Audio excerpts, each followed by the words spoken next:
Are we ready?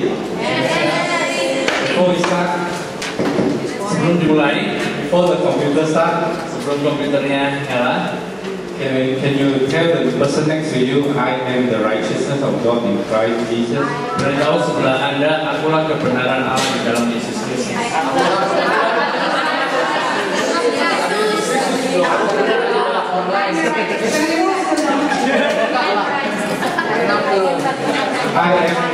I am the adopted son. Aku adalah anak yang dewasa. And I'm ready to be a king. Dan aku siap menjadi raja. I am a loyal priesthood. Aku imamat yang rajani. So we do a little bit of recap. Jadi kita ulangi sedikit yang kemarin. We are just like Abraham. Kita ini sama seperti Abraham. We believe and we are the righteousness of God is credited to us. Kita percaya dan kemudian kebenaran Allah itu diberikan kepada kita. And in Genesis chapter 12, dalam Kejadian pasal yang ke-12, the Lord called Abraham out of his country. Allah memanggil Abraham keluar dari negerinya, his family, keluarganya, and his father's house, dan dari rumah bapaknya. And the number 12, dan kemudian angka 12 is telling us that is the way the Lord is doing things. Memberitahu kita bahwa seperti itulah cara Allah melakukan segala sesuatu. So in Colossians, di dalam Kolose chapter 2 pasal yang kedua, let me see for a while.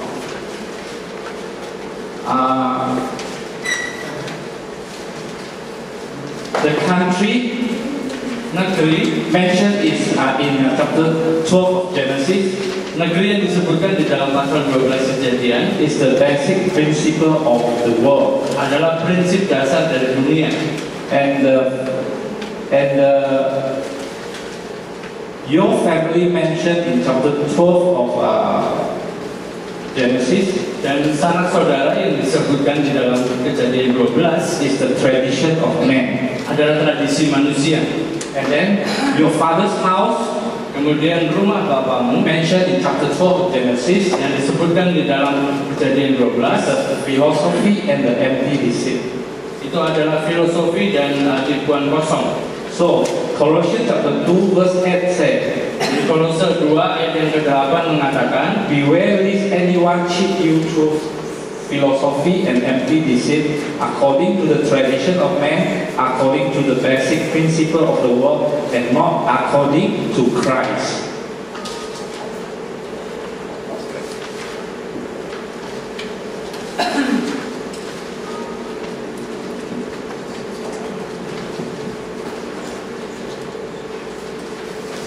Hati-hatilah supaya jangan ada yang melawan kamu dengan filsafatnya yang kosong dan palsu, menurut ajaran turun-temurun dan roh-roh dunia, tetapi tidak menurut Kristus. In chapter 12 of Genesis, Kejadian pasal yang ke-12, God is going to show Abraham a place that He is going to show him. Allah sedang menunjukkan kepada Abraham, akan menunjukkan kepada Abraham tempat yang Dia tuju. For us, in the New Testament, tapi bagi kita di dalam Perjanjian Baru, God give us a new birth in Christ. Allah memberikan kelahiran baru di dalam Kristus. That's why we are the righteousness of God in Christ Jesus. Itulah mengapa kita ini adalah kebenaran Allah di dalam Kristus Yesus. And we also know that the devil is out there to attack. Dan kita tahu bahwa iblis ada di sana untuk menyerang kebenaran kita. And he is called the enemy of all righteousness. Dan dia disebut sebagai musuh dari segala kebenaran. So in today's lesson on 7, jadi pada hari ini bab 7, I'm going to show you from the parable of sowing. Saya akan menunjukkan kepada Anda dari perumpamaan tentang penabur, to show you why God want Abraham to get out of his country, his family, and his father's house. Untuk menunjukkan pada Anda mengapa Allah ingin supaya Abraham keluar dari negerinya, dari sanak keluarganya, dan dari rumah bapaknya. Amin. So did you read the SMS from our Lord yesterday? Apakah semalam saudara sudah membaca SMS dari Tuhan? Did you log in your computer to read the email from our Lord Jesus? Apakah Anda juga sudah membaca email dari Tuhan Yesus kita? Amen. So we look at lesson number 7 this morning. Kita lihat bab yang ke-7, the insight from the parable of sowing. pengertian dari perumpamaan tentang penabur. In Mark chapter 4 verse 13, Markus 4 ayat 13, and he said to them, Jesus said to them, Yesus berkata kepada mereka, do you not understand this parable? tidakkah kamu mengerti perumpamaan ini? He's mentioning the parable of sowing. Yang disebutkan di sini adalah perumpamaan tentang penabur itu tadi. How then will you understand all the parables? Kalau demikian, bagaimana kamu dapat memahami semua perumpamaan yang lain? So this parable of sowing Jadi perumpamaan tentang menabur ini is the master of all parables. adalah Tuhan dari semua perumpamaan. If you understand this parable, Jika Anda bisa paham perumpamaan ini, you can understand all the parables. maka semua perumpamaan yang lain bisa Anda pahami. Amen. So Jesus said, do you not understand this parable? Jadi Yesus berkata, tidakkah kamu mengerti perumpamaan ini? How then will you understand all the parables? Kalau demikian, bagaimana kamu bisa dapat memahami semua perumpamaan yang lain? I have read this verse many times. Saya sudah membaca ayat ini berkali-kali, But after he has shown me the revelation of fasting, tetapi setelah dia menunjukkan kepada saya pewahyuan tentang puasa, when I read this verse again, kemudian saat membaca ayat ini lagi, I realized that I never, although I read this verse many times, saya sadari sekalipun saya sudah membaca ayat ini berulang-ulang kali, I never know what he meant. saya tidak pernah tahu apa yang dia maksudkan. So this parable of sowing is the master of sowing, master of all parables. Jadi perumpamaan tentang penabur ini merupakan inti dari semua perumpamaan. It is about law and grace, Itu adalah tentang hukum Taurat dan kasih karunia. and it is the master of all parables. Dan ini yang merupakan inti atau puncak dari semua perumpamaan. Amen. So we read through Luke chapter 8 verse 5 to 10. Jadi kita baca Lukas 8 ayat 5 sampai yang 10. Verse 5, Ayat 5, a sower went out to sow his seed, and as he sowed, some fell by the wayside, and it was trampled down, and the birds of the air devoured it. adalah seorang penabur keluar untuk menaburkan benihnya. Pada waktu ia menabur, sebagian benih itu jatuh di pinggir jalan, lalu diinjak orang dan burung-burung di udara memakannya sampai habis. The key word for this verse is Kata kunci dari ayat ini adalah fell by the wayside, jatuh di pinggir jalan, trampled down, diinjak, bird of the air devoured it. kemudian burung-burung di udara memakannya. We go on to the next verse. Ayat berikutnya, Some fell on the rock, and as soon as it sprang up, it withered away, and because it lacked moisture. sebagian jatuh di tanah yang berbatu-batu, dan setelah tumbuh ia menjadi kering karena tidak mendapat air. The key word for this verse is on the rock. Jadi kata kunci dari ayat ini adalah tanah berbatu-batu. The second key word is it lacks moisture. Kemudian tidak mendapat air. The next verse, Ayat berikutnya, and some fell among the thorns, and the thorns sprang up and with it and choked it. sebagian lagi jatuh di tengah semak duri dan semak itu tumbuh bersama-sama dan menghimpitnya sampai mati. The key word is the thorns Kata kuncinya semak duri and choked it. dan menghimpitnya. The next verse, Ayat berikutnya, but others fell on good ground, sprang up and yet a crop 100-fold. When he had said this thing, he said, he who has ear to hear, let him hear. dan sebagian jatuh di tanah yang baik dan setelah tumbuh berbuah 100 kali lipat. Setelah berkata demikian, Yesus berseru, siapa mempunyai telinga untuk mendengar, hendaklah ia mendengar. The key word is good ground. Kata kuncinya adalah tanah yang baik. The second one is 100-fold. Dan berikutnya adalah 100 kali lipat. And third one, he said, he who has ear to hear, let him hear. Dan kemudian yang ketiga, siapa yang mempunyai telinga untuk mendengar, hendaklah ia mendengar. So actually, from this account, Sebenarnya dari kejadian ini, he is actually sharing this with the multitude. Sebenarnya dia sedang menyampaikan, Yesus menyampaikan hal ini kepada orang banyak. And then when the people go away, Dan kemudian saat orang banyak itu sudah pergi, the 12 disciples ask him again, 12 muridnya bertanya lagi pada dia, and he explained in depth to them. dan dia menjelaskan lebih mendalam kepada mereka. So we are going to read the account when he shared with his disciples. Dan kita akan membaca kejadian di mana dia menyampaikan hal ini kepada para muridnya. So now he said, "He who has ear to hear, let him hear." Nah, katanya, siapa yang mempunyai telinga untuk mendengar, hendaklah ia mendengar. I have shared with you that our body, we use our mouth to eat. Jadi saya sudah menyampaikan kepada saudara, dengan tubuh kita ini, kita menggunakan mulut kita untuk makan. But for a spirit man, Tetapi untuk manusia roh kita, we use our ear to feed our spirit man. kita menggunakan telinga kita untuk memberi makan manusia roh kita. Can you say amen to that? Bisa amin? Amen. So here Jesus said, "He who has ear to hear, let him hear." Nah, di sini Yesus mengatakan, siapa yang mempunyai telinga untuk mendengar, hendaklah ia mendengar. Can you see that he is very consistent? Jadi bisa Anda lihat dia sangat konsisten. He is not only concerned with our physical body, Dia tidak hanya perhatian pada tubuh jasmani kita, he is very considerate when it comes to feed the spiritual man. tapi dia juga sangat memperhatikan untuk memberi makan manusia roh kita. So in Mark chapter 4 verse 10, Jadi Markus 4 ayat 10, but when he was alone, those around him with the 12 asked him about the parables. ketika ia sendirian, pengikut-pengikutnya dan ke-12 murid itu menanyakan dia tentang perumpamaan itu. You see the number 12 appear here again. Anda lihat ada angka 12 lagi muncul di sini. You see, when you know that the number tell you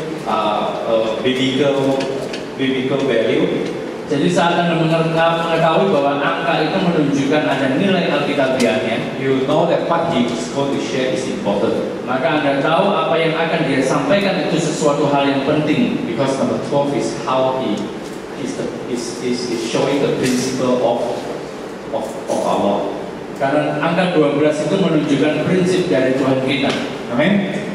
So he said to them, Jadi jawabnya kepada mereka, to you it has given to know the mystery of the kingdom of God, but to those who are outside, all things come in parables.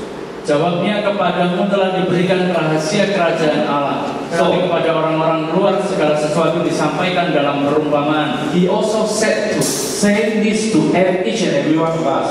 Dia juga mengatakan hal ini kepada kita sekalian yang ada di sini. He said, to you it has been given to know the mystery of the kingdom of God. Dia berkata, kepadamu telah diberikan rahasia kerajaan Allah. Because you are king, Karena engkau adalah raja, that you know the kingdom of God. sehingga engkau mengenal kerajaan Allah. You're not a servant, Engkau bukan seorang hamba, you are a son. engkau adalah anak. You are an adult son. Engkau adalah anak yang telah dewasa. That's why you are given to know the mystery of the kingdom of God. Oleh karena itu kepadamu diberikan rahasia kerajaan Allah. Because it is the glory of the king to find out the mystery. Karena merupakan kemuliaan seorang raja untuk menyelidiki suatu rahasia. Because you have Holy Spirit in you.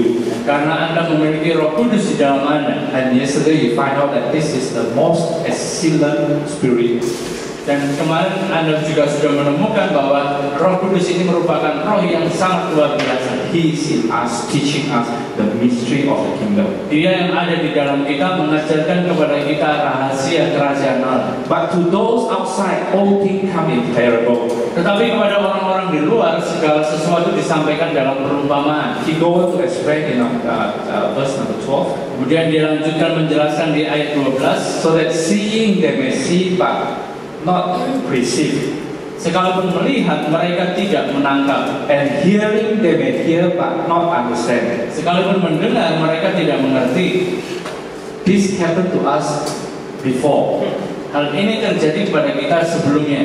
We read the Bible, we cannot perceive. Kita membaca Alkitab tapi kita tidak bisa menangkap. We hear from the pulpit, Kita mendengar khotbah dari we gereja, cannot understand. kita tidak bisa mengerti. When we see fasting 40 day, 40 night, saat kita melihat puasa 40 hari 40 malam, we follow Jesus fasting 40 days, 40 night. kita mengikuti Yesus puasa 40 hari 40 malam. We can when we are outside, when we are outside, we can only do what the Bible tells us to do.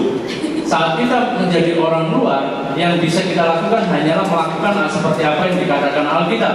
We do not understand what the Lord is talking about. Tapi kita tidak memahami apakah yang sebenarnya dikatakan oleh Allah. But when we Tetapi saat kita trust Jesus' righteousness as our righteousness, mempercayai bahwa kebenaran Kristus adalah kebenaran kita, and we begin to understand the mystery of the kingdom, maka kita mulai mengerti rahasia kerajaan Allah. there is nothing we can perform in the kingdom of God. Tidak ada satupun yang dapat kita lakukan dalam kerajaan Allah. The only thing we can do is to believe. Satu-satunya hal yang bisa kita lakukan hanyalah percaya. When we believe, Saat kita percaya, every mystery of the kingdom of God revealed, setiap rahasia dari kerajaan Allah itu dinyatakan. because we trust in the Holy Spirit. Karena kita mempercayai Roh Kudus. Holy Spirit is the teacher of all mystery.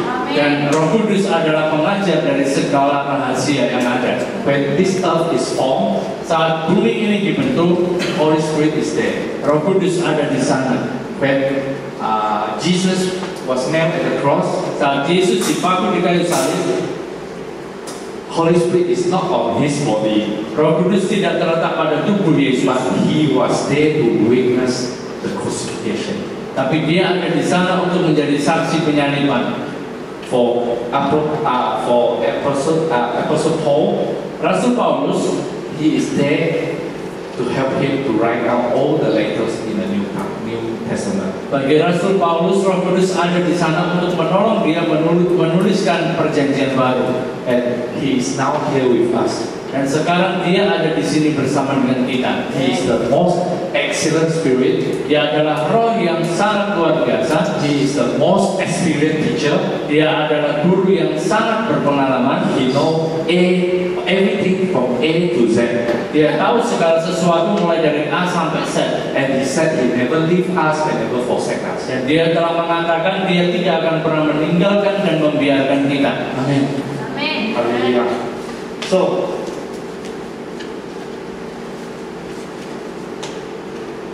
in Mark chapter 4, 13, verse 13, Markus 4 ayat 13. and he said to them, Lalu ia berkata kepada mereka, do you not understand this parable? tidakkah kamu mengerti perumpamaan? How then will you understand all parables? Kalau demikian, bagaimana kamu dapat memahami semua perumpamaan yang lain? We want to jump to Matthew chapter 13, verse 16 to 18. Kita lanjut ke Matius 13, 16 sampai 18. There's an important recording here. Ada catatan yang penting di sini. It will show you how blessed we are in this New Testament. Ini akan menunjukkan betapa kita diberkati di dalam perjanjian yang baru ini. Verse 16. Ayat 16. Be blessed are your eyes for they see, and your ear for they hear. Tetapi berbahagialah matamu karena melihat dan telingamu karena mendengar. We are so blessed that now we can see and our ear can hear. Kita sangat diberkati bahwa sekarang mata kita bisa melihat, telinga bisa mendengar. Once we trust Jesus' righteousness, Mengapakah kita mempercayai kebenaran Kristus? our life change. Dan hidup kita berubah. We begin to see. Kita mulai bisa melihat. Our ear hear and we understand. Dari telinga kita mendengar dan kita memahaminya. Amen. Because as Abraham is righteous, Karena sama seperti Abraham menjadi orang benar, as his dispensation, di dalam masanya he see the cross after him. dia melihat salib yang masih ada di But for us, depan dia.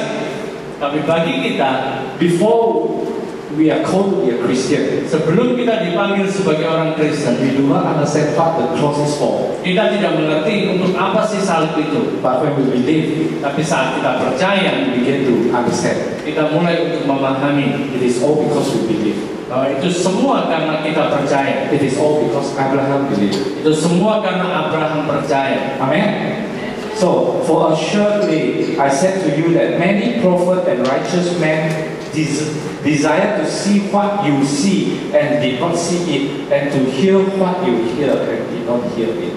Sebab aku berkata kepadamu, sesungguhnya banyak nabi dan orang benar ingin melihat apa yang kamu lihat, tetapi tidak melihatnya, dan ingin mendengar apa yang kamu dengar, tetapi tidak mendengarnya. Because they do not have the Holy Spirit in them. Karena mereka tidak memiliki Roh Kudus tinggal di dalam mereka. They do not have the Holy Spirit in them to show them the thing in future. Mereka tidak memiliki Roh Kudus di dalam mereka yang bisa menunjukkan pada mereka hal-hal yang ada di masa depan. But we have the Holy Spirit in us. Tetapi kita memiliki Roh Kudus yang ada di dalam kita To show us the prophet and righteous man desire to see. untuk menunjukkan apakah yang ingin dilihat oleh banyak nabi dan orang benar. To tell us the prophet and righteous man desire to hear. Untuk memberitahu kepada kita apakah yang ingin didengar oleh banyak nabi dan orang So benar. we continue with Jesus' explanation on the parable of sower. Kemudian kita lanjutkan dengan penjelasan Yesus tentang perumpamaan penabur. Just now we read Luke chapter 8 verse 10 to verse 5 to 10. Baru saja tadi kita baca Lukas 8 ayat 5 sampai 10. We want to continue from there, Luke chapter 8 verse 11 to 18. Kemudian kita akan lanjutkan Lukas 8 ayat 11 sampai 18.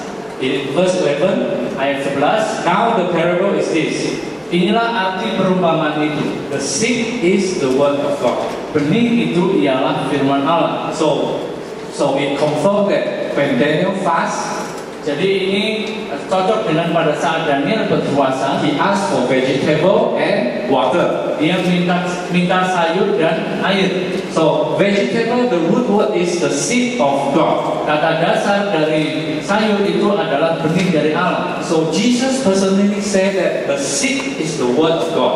Jadi Yesus dia langsung mengatakan bahwa benih itu ialah firman Allah. So I can boldly tell you that Jadi dengan berani saya bisa mengatakan pada saudara Daniel is actually bahwa Daniel sebenarnya subscribe make up his heart menetapkan hatinya to receive the word of God and the Holy Spirit. untuk menerima firman Allah dan Roh Kudus. It's not the teaching of King Nabu Dan bukanlah pengajaran dari Raja Nebu and his wife. dan anggurnya. Amen. The Bible there is not talking about eating and drinking. Alkitab bukan bicara tentang makan dan minum, It's about righteousness, peace, and joy in the Holy Spirit. tetapi bicara tentang kebenaran, damai sejahtera dan sukacita oleh Roh Kudus. So when we see that account, Jadi saat kita melihat kejadian we ini, begin to understand kita bisa mulai mengerti it's not something we can do, ini bukan sesuatu yang bisa kita lakukan, something that we can believe. tetapi ini sesuatu yang bisa kita percayai. Amen. So verse 12, those by the side way are the one who hear, and then the devil come and take away the words out of their heart, lest they should believe and be saved. Yang jatuh di pinggir jalan itu ialah orang yang telah mendengarnya, kemudian datanglah iblis lalu mengambil firman itu dari dalam hati mereka, supaya mereka jangan percaya dan diselamatkan. So Jesus actually explained something more that he didn't share just now. Jadi sebenarnya di sini Yesus menjelaskan jauh lebih lagi dari yang apa yang dia sampaikan. I want to go through verse by verse with you, Kita akan melihat ayat demi ayat, and I'm going to show you the revelation after that. dan setelah itu saya akan tunjukkan pewahyuannya. So those by the keyword here is wayside again, Jadi sekali lagi di sini kata kuncinya adalah di pinggir jalan. and then he mentioned devil again, Dan kemudian dia sebutkan iblis. and then another keyword is be saved. Kemudian yang berikutnya adalah diselamatkan. Be saved here is not that you are saved from hell. Jadi diselamatkan di sini bukan berarti Anda selamat dari neraka. It's not a salvation call. Ini bukan panggilan keselamatan. It's not only refer to a salvation call. Ini tidak hanya berarti panggilan keselamatan. This be saved in the root, the word in Greek is sozo. Kata diselamatkan ini bahasa Yunaninya adalah sozo, Saved in every area of our life. yaitu selamat dalam setiap area kehidupan kita. I heard this from many pastors. Saya mendengar ini dari banyak pendeta. So he said, non-believer coming to a evangelist meeting, Dia berkata orang belum percaya datang ke pertemuan penginjilan and they hear that the gospel is good, dan mereka mendengar bahwa Injil itu baik. but when during the altar call, Tapi pada saat altar call, they do not want to put up their hand to accept Jesus as their Savior. mereka tidak mau mengangkat tangan untuk menerima Yesus sebagai penyelamatnya. So they said that the devil has stolen away the word of God that is planted in their heart. Dan mereka berkata bahwa iblis telah mencuri firman Allah yang ditanamkan dalam hati mereka. Least they should believe and be saved. Least they should believe and be saved. Supaya mereka jangan percaya dan diselamatkan. The verse here is not talking about this. Tapi ayat di sini bukan bicara tentang hal itu. The verse here is talking about be saved, is sozo, is saved in every area of our life. Diselamatkan di sini adalah soso, yaitu selamat dalam setiap area kehidupan kita. Amen. We'll go on to explain that after. Nanti akan dijelaskan lagi. In verse 13. Ayat 13, But the one on the rock are those who, when they hear, receive the word with joy, and those have no root, who believe for a while, and in time of temptation fall away. yang jatuh di tanah yang berbatu-batu itu ialah orang yang setelah mendengar firman itu menerimanya dengan gembira, tetapi mereka itu tidak berakar. Mereka percaya sebentar saja dan dalam masa pencobaan mereka murtad. So the key word here is the rock. Kata kuncinya adalah berbatu-batu. You can see from the chair that the rock. So to your chair, the back of the chair, there is a rock. Ya, Anda bisa lihat di belakang kursi Anda ada rocknya. This is not that rock. That rock is Jesus. Tapi bukan bukan batu yang itu, tapi batu itu adalah Yesus. Amen. So we need to differentiate. Jadi kita harus bisa membedakan. So verse 14. Ayat 14. Now the one that fell among the thorns are those who, when they have heard, go out and are choked with cares, riches, and precious of life, and bring no fruits to maturity. Yang jatuh dalam semak duri ialah orang yang telah mendengar firman itu dan dalam pertumbuhan selanjutnya mereka terhimpit oleh kekhawatiran dan kekayaan dan kenikmatan hidup sehingga mereka tidak menghasilkan buah yang matang. But the one that fell on the good ground are those who, having heard the words with a noble and good heart, keep it and bear fruit with patience. Yang jatuh di tanah yang baik itu ialah orang yang setelah mendengar firman itu menyimpannya dalam hati yang baik dan mengeluarkan buah dalam ketekunan. Can you see that Jesus take an effort to explain in detail to the 12? Bisakah Anda melihat bahwa Yesus memang dia berusaha untuk bisa menjelaskan secara detail? This is different when he speak to the multitude. Dan ini berbeda saat dia berkata-kata kepada orang banyak. But when they speak to the multitude, saat dia berkata kepada orang banyak, when you look at the keywords, saat Anda melihat kata kuncinya, all the revelation are there. Semua pewahyuan ada di sana. Because for servant, karena bagi seorang hamba, for people outside, bagi orang yang ada di luar, for those who do not trust in the Holy Spirit, bagi mereka yang tidak mempercayai Roh Kudus, they see and cannot understand. Mereka melihat dan tidak bisa memahami. They hear and cannot understand also. Mereka mendengar dan juga tidak bisa memahaminya. Amen. But for us, we have Holy Spirit in us. Tapi bagi kita yang memiliki Roh Kudus di dalam kita, the Holy Spirit will tell us the mystery. Roh Kudus akan memberitahukan rahasianya. So we go on. Kita lanjut. The parable of the revealed life. Penjelasan tentang perumpamaan penabur. It is a continuation from verse 15. Perumpamaan tentang pelita ini merupakan kelanjutan dari ayat 15. Luke chapter 8 verse 16. Lukas 8 ayat 16. He said, no one when he has lit a lamp cover it with a vessel or put it under a bed, but set it on a lampstand, and those who enter may see the light. Tidak ada orang yang menyalakan pelita lalu menutupinya di dalam tempayan atau menempatkannya di bawah tempat tidur. Tetapi ia menempatkannya di atas kaki tiang supaya semua orang yang masuk ke dalam rumah dapat melihat cahayanya. He said, no one will do that. Dia berkata tidak ada seorang pun akan melakukan seperti ini. But he is the one who do that. Tapi dialah yang melakukan hal itu. He lit the lamp and covered it with vessel Dia menyalakan pelita lalu menutupinya dengan tempayan and put it under the bed. dan menempatkannya di bawah tempat tidur. This is for the glory of a king to reveal the mystery. Dan bagi kemuliaan raja untuk bisa menyatakan, untuk menyelidiki rahasia Do ini. you understand what he's saying? Apakah Anda paham apa yang dia katakan? This is something mystery. Ini adalah suatu rahasia. He said, no one will lit a lamp and cover it with a vessel and put it under the bed. Dia berkata tidak ada orang yang menyalakan pelita lalu menutupinya dengan tempayan atau menempatkannya di bawah tempat tidur. For us, we will lit a lamp and put it on the table. Bagi kita, dia akan menempatkan kaki di atas kaki dia. But Tetapi dia will lit a lamp and cover it with a vessel and put it under a bed. Dia menyalakan pelita lalu menutupinya dengan tempayan dan menempatkan di bawah tempat tidur. Because it is the glory of a king to search out. Karena kemuliaan raja adalah untuk menyelidiki rahasia. Amen. So next one.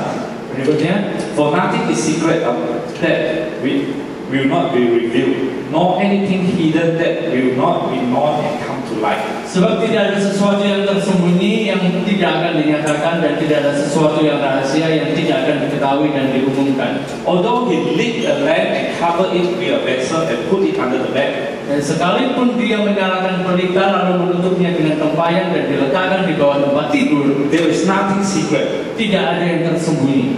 Nothing will not be revealed. Tidak ada yang tidak dinyatakan. Because as I told you just now, Karena baru saja yang saya katakan, Holy Spirit is there from A to Z.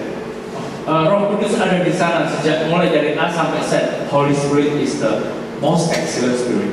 Roh Kudus adalah roh yang sangat luar biasa. He is the best teacher. Dia adalah guru yang terbaik.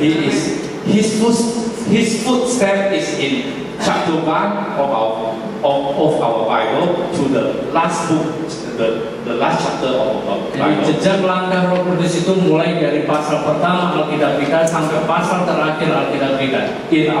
In our Bible, no matter it's Old Testament or New Testament, Di dalam Alkitab kita, tidak peduli perjanjian baru ataupun lama, we can find his footstep. kita bisa temukan jejak langkahnya. He is the one who revealed it to us. Ya, karena dialah yang menyatakannya kepada kita. Amen. Hallelujah. So therefore, take heed how you hear. Karena itu perhatikanlah cara kamu mendengar. For those who has, Karena siapa yang mempunyai, to him more will be given. kepadanya akan diberi.